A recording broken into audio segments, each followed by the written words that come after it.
xale mën nga doon xale te doo am jom mais dafa am jom am fulla am fayda terew ko nag di kaf di foo di ree ba tax mu yegg fii mu yegg mu am tur bi mu am bëgg boppam tamit dafa baax bëgg boppam yaayam ji bëgg na ko trop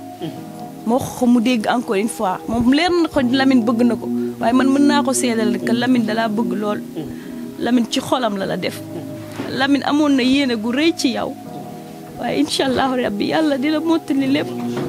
massa yaay booy métti na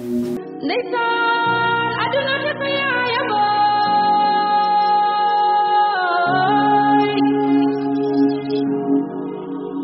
rimim foog am rimange wendem na tiyam wendem na tiyam aduna refem beninga mir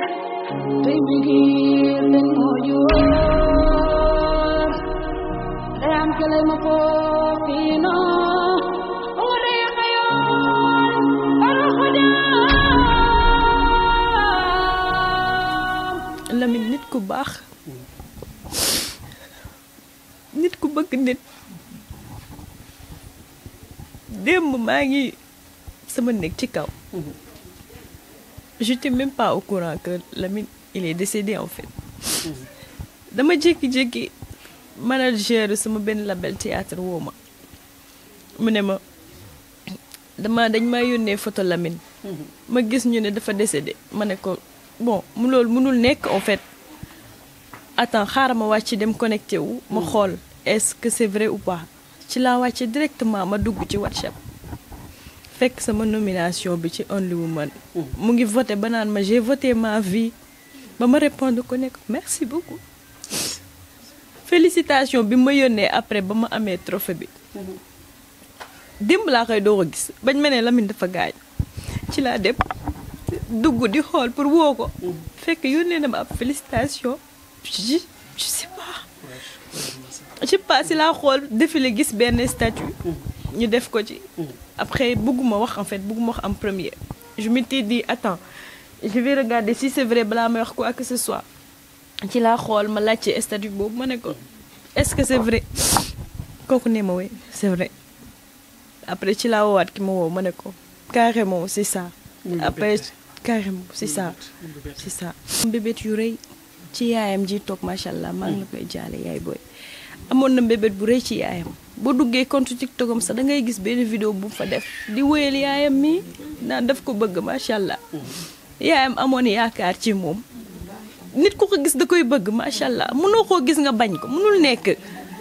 yaay ko xool mu doon koo xam dafa am mbébét ba boo duggee WhatsApp am tak da ngay xool fi ñu def description lan la fa def dafa def réaliser mes rêves incha allah loolu la fa bind kase juste cette phrase en fait nga xam ne ku amoon mbébét bu yaatu la en fait koo xam ne bëggoon na teral waxuma la yaayam kase de mais mbokkam ak képp ku ci xaj moo tax maa ngi leen di jaale ñoom ñi ñëpp te xam ne métti na mën naa ne di suba laa naroon ñëw mais je me suis dit su ma ñëwul tey du ma nelaw faaw ma ñëw démb ba tey yàlla moo tax may wax do nit ñi toog sama rongoñ mu ngi doog a génn démb ba tey mën naa ne 2 heures du matin laa tëdd dugg TikTok saa yi ma défilé moom laay gis saa yi ma défilé moom laay gis ñuy wax nga gis vidéo yi mu daan def Lamine bëggul ko mere bëggul ku ko mere tamit bëggu ko moo tax ba lii amee nii je me suis dit bon je sais pas qu'est-ce qui s'est passé exactement mais bon yàlla baax na mais Lamine bëggul ku mere bu sañoon day am complicité ak ñëpp te loolu jaru sax ñuy toog fi di ko wax ndax ku xool image yi circulé ku xool démb kase mën naa ne ay quelques heures kase nga gis statut boo romb Lamine ngay gis foo romb Lamine ngay gis en fait ci loo xam ne ay heure la def donc mën naa ne image am rek day wax jaru sax ñuy wax na la meloon wala quoi que ce soit mais ku baax la macha allah. damay naan ndaw la rek te ndaw moom am ambition weesuwul nga am rêve bu yàgg ba nga nekkee xale mais terewul def nga le tout yaa ngi def sa rêve ci benn côté sa passion yaa ngi koy gérer ci benn côté mais terewul yaa ngi jàng parce que jàng boobu moo ko permettre mu dem ba am bagam ba dem université mu nekk je pense première année donc mën naa ne ambition xale la xale mën nga doon xale te doo am jom mais dafa am jom am fulla am fayda terew ko nag di kaf di foo di ree ba tax mu yegg fii mu yegg mu am tur bi mu am bëgg boppam tamit dafa baax bëgg boppam yaayam ji bëgg na ko trop moo ko mu dégg encore une fois moom leer na ko Lamine bëgg na ko waaye man mën naa ko seedal que Lamine dalaa bëgg lool Lamine ci xolam la def Lamine amoon na yéene gu rëy ci yow waaye incha allahu rabbi yàlla dina mottali lépp massa yaay booy métti na massa soxna Diarra yaakaar naa xam ngeen ko artiste la boo xam ne moom ñu ngi ci yoonam wax na ko digganteem ak ki nga xam ne moo ko jógee moom Mouhamadou Lamine amoon nañu ay relation yu particulière c'est vrai que li mu ko bëggoon laaj mënuñ ko fi wax mais l'essentiel moo di ne ñi ko xam ne nañu ko amoon engagement la ak détermination ak volonté wu tekki ci musique ba teral ay waajuram loolu aussi du ñàkk mën nga ko seede yow mi nga xamee ni sa xarit la woon te partagé ngeen lu ne. teral sama yaay rek la doon wax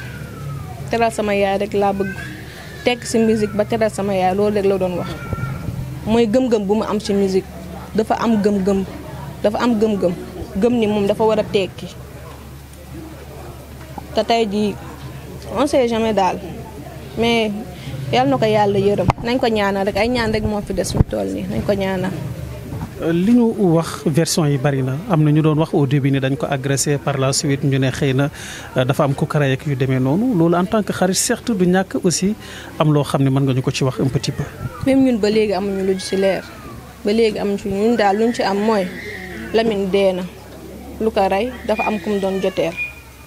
loolu lañ ci am léegi nag affaire yi moom si yoon lu ci am rek. incha allah dina ci xam dara.